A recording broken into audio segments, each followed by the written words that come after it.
Maintien d'Emmanuel Macron au pouvoir en 2027. Oui, maintien d'Emmanuel Macron au pouvoir en 2027. C'est ce qui est en train de se préparer. Je ne sais pas si tout le monde a bien compris ce qu'a dit hier Emmanuel Macron à travers son allocution d'ailleurs sur les réseaux sociaux pour toucher les jeunes. Toucher les jeunes, on va y revenir après, pourquoi il a fait les choses dans ce sens-là. Mais ça devrait être un coup de tonnerre. Tout le monde devrait réagir. Et je crois que beaucoup de personnes n'ont pas compris. Premièrement, il s'est permis de dire « je vais me rendre aux États-Unis ». Lui, Emmanuel Macron, il se rend aux États-Unis la semaine prochaine pour rencontrer M. Trump.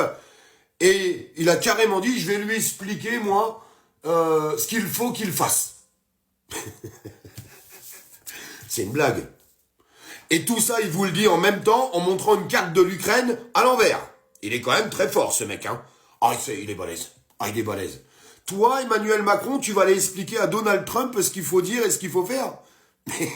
Mais Donald Trump, il va te rire au nez. Il va dire, mais toi, le petit pion, là, dégage. Dégage. Il est en pleine folie. Après, il s'est attaqué à nous. À tout le monde. Premièrement, sur l'aspect économique. Il a dit qu'il fallait augmenter l'effort de guerre. Donc, continuer d'envoyer encore plus d'armement, avec plus d'avions et plus d'argent. Ça, apparemment, ça choque plus personne non plus. C'est nous qui payons, hein. C'est nous qui payons. Et il a été bien plus loin en disant, il y a beaucoup d'économies françaises, il faudra peut-être se servir d'une partie pour l'effort de guerre, en se servant des économies et des placements des Français. Il l'a dit ouvertement. Écoutez ce qu'il a dit. C'est affligeant. C'est terrible. Il a été bien plus loin. Et je vais vous dire pourquoi ils y vont piano. Parce que là, c'est les élections en Allemagne. Aucune décision sera prise tant que les décisions en Allemagne ne sont pas passées. Une fois qu'ils seront passés, ils vont passer la 4e. Il y a des gens qui vous disent que la réunion à l'Élysée, et là je suis désolé, je ne suis pas d'accord avec ces personnes-là, a été un fiasco. C'est un mensonge. Ça n'a pas du tout été un fiasco. Parce que les plus grands représentants de l'Europe se sont rendus à l'Élysée pour savoir ce qu'ils allaient faire après avec l'Ukraine, ce qu'on allait engager, on va en parler juste derrière. Et vous inquiétez pas, leurs petits plans, ils sont prêts. Ils sont bel et bien prêts. Alors on dit que tous les acteurs européens n'étaient pas là, mais ils ont des acteurs européens, ils s'en foutent. Ils avaient les principaux, les plus gros. Oui, les plus gros. C'est ça qu'il faut retenir. C'est ça qui est en train de se passer. Emmanuel Macron a dit, il faut réfléchir à l'envoi de troupes pour la paix. Pour la paix en Ukraine. Alors vous allez me faire croire à moi. Non mais, on se pose 2 minutes les amis, on se pose 2 minutes. On va envoyer des militaires, là-bas en Ukraine. Par contre, on va leur dire, c'est pas pour faire la guerre, c'est pour faire la paix. Donc, on va les figer. Il a dit que c'était pour montrer la présence militaire. Donc, il y a des drones. Vous savez comment que ça se passe en Ukraine. Il y a des missiles qui tapent un petit peu partout. Il y a des drones qui attaquent un petit peu partout. C'est comme ça que ça se passe. Donc, on aurait des militaires français qui seraient là, comme ça, qui prendraient des missiles sur la gueule sans bouger. Mais vous foutez de la gueule du monde. Mais jusqu'à quel moment on va arrêter de prendre les gens pour des imbéciles? À partir du moment qu'on mettra des militaires français ou européens en Ukraine qui seront obligés de réagir au bout d'un moment, parce que quand on voit des militaires dans un pays en guerre, forcément c'est la guerre. Eh ben ils sont obligés de réagir. Et à partir du moment qu'ils réagiront, que dira Poutine? Poutine dira, aujourd'hui l'Europe, la France s'est mêlée et nous attaque directement. Et en fait, excusez-moi, c'est ce qu'ils cherchent Macron et c'est ce que cherchent les Européens. Et d'ailleurs, ça les énerve parce qu'ils auraient voulu que Poutine dépasse déjà ses limites. Parce qu'ils n'arrêtent pas de vous répéter. J'ai vu qu'il y a des gens qui tombaient dans le panneau. Ils n'arrêtent pas de répéter que Poutine attaque l'Europe. Que Poutine est aux frontières de l'Europe. Il est aux frontières de l'Europe, Poutine. La Russie, elle est aux frontières de l'Europe. Mais quelle Europe il parle, lui? De quelle Europe il parle? Est-ce que vous avez l'impression, je vous pose cette question, répondez-moi dans les commentaires, c'est peut-être moi qui suis complètement débile. Est-ce que vous avez l'impression que Poutine est en train de nous attaquer? Que Poutine est aux portes de l'Europe? Que Poutine voudrait envahir le monde? Non, ça c'était les Allemands pendant la guerre. Il faut pas mélanger les choses. Et pendant que les Allemands, pendant la guerre, voulaient envahir le monde et nous avaient attaqués directement, merci Monsieur Poutine de nous avoir défendus, car c'était un allié. Oui, c'était un allié.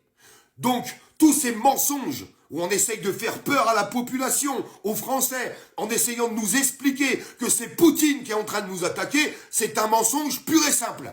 Poutine ne nous attaque pas. Poutine n'est pas aux frontières de l'Europe. Par contre, à force de le titiller, Poutine, à force d'envoyer des armes pour bombarder la Russie, à force d'envoyer de l'argent, à force d'envoyer des sanctions, et maintenant vouloir envoyer des militaires directement en Ukraine pour combattre les Russes. Voilà, c'est ça la vérité. Il n'y a rien d'autre à dire. Vous me ferez pas croire qu'on envoie des militaires en Ukraine pour qu'ils attendent bien sagement, et puis regardez ce qui se passe. C'est un mensonge. Un mensonge pur et simple. Eh bien, au bout d'un moment, oui, l'escalade que l'Europe, que la France pousse depuis maintenant 3 ans, 3 années, il est patient le mec, hein. Je vous jure qu'il est patient, hein. 3 années qu'ils essayent de faire tout ce qu'il faut pour que Poutine dise au bout d'un moment, écoutez, c'est bon, c'est bon, ça a été l'argent, ça a été des chars, ça a été des canons, maintenant c'est des avions, après ça a été des missiles longue portée, et puis maintenant c'est des militaires. Mais forcément qu'au bout d'un moment, il va y avoir une escalade. Emmanuel Macron et l'Europe sont en train de casser le plan de paix que Trump était en train de mettre en place, tout simplement. Parce que s'ils veulent la paix, pourquoi ils laissent pas faire Donald Trump alors? En essayant d'expliquer que ça peut pas se passer comme ça. Bah si, le Donbass, c'est russe et voilà, point. Hop, c'est plié, on n'en parle plus. Hop. Bah oui. C'est terrible ce qui est en train de se passer et malheureusement, j'ai l'impression que beaucoup de gens n'ont pas compris. Pourquoi il s'est adressé aux jeunes, d'après vous? Sur les réseaux sociaux, il n'a pas fait ses annonces sur BFM TV ou au journal de 20h. Non, il l'a fait sur le réseau TikTok. Et sur le réseau TikTok, vous avez une énorme concentration de jeunes. Il a exprimé dans son discours qu'il fallait qu'on augmente les réservistes dans l'armée. Ça sera qui les réservistes? Ou que c'est qui va aller chercher des nouveaux soldats? Bah chez les jeunes. C'est pour ça qu'il s'est adressé aux jeunes pour, en fait, leur expliquer, leur faire peur. Attention, le méchant Poutine va attaquer la France. Une débilité totale. Mais totale, hein. Poutine n'attaquera jamais la France, sauf si au bout d'un moment, on attaque son pays. Il se défendra, tout simplement. Eh ben, on essaye de mobiliser les jeunes. Donc je m'adresse aux jeunes et je m'adresse aussi aux parents. Il serait temps de faire de la bonne information à vos enfants. D'arrêter d'écouter Emmanuel Macron, d'arrêter d'écouter la propagande de LCI et de BFM TV et de raisonner avec bon sens. Avec bon sens. Je vous le répète une dernière fois. Est-ce que vous avez l'impression que Poutine est aux portes de l'Europe? Non, c'est faux. Est-ce que vous avez l'impression que Poutine est en train d'attaquer la France? Au jour d'aujourd'hui, non. Mais je vous le répète. S'il continue de le chercher, s'il continue de l'attaquer, il finira par se défendre. Il faudra pas s'étonner. C'est un délire total. Un délire total ce qui est en train de se passer est très dangereux. Mais je crois que beaucoup de personnes n'ont pas compris ce qui est en train de se passer. Parce que si Emmanuel Macron, si on rentre en guerre avec la Russie, il pourra rester au pouvoir. Car il y sera chef des armées. Chef des armées, maintien en pouvoir, comme Zelensky qui est resté au pouvoir depuis 1 an et demi. Normalement, il aurait dû avoir de nouvelles élections. Son mandat était terminé à Zelensky. Mais il est encore au pouvoir parce que c'est la guerre. Et vous pensez pas qu'Emmanuel Macron est prêt à passer par là? Réfléchissez bien à tout ça. Merci pour tous les gens qui mettront un petit like, un partage. Et n'oubliez pas de vous abonner parce que je vous jure que la vérité, on va continuer de la crier haut et fort.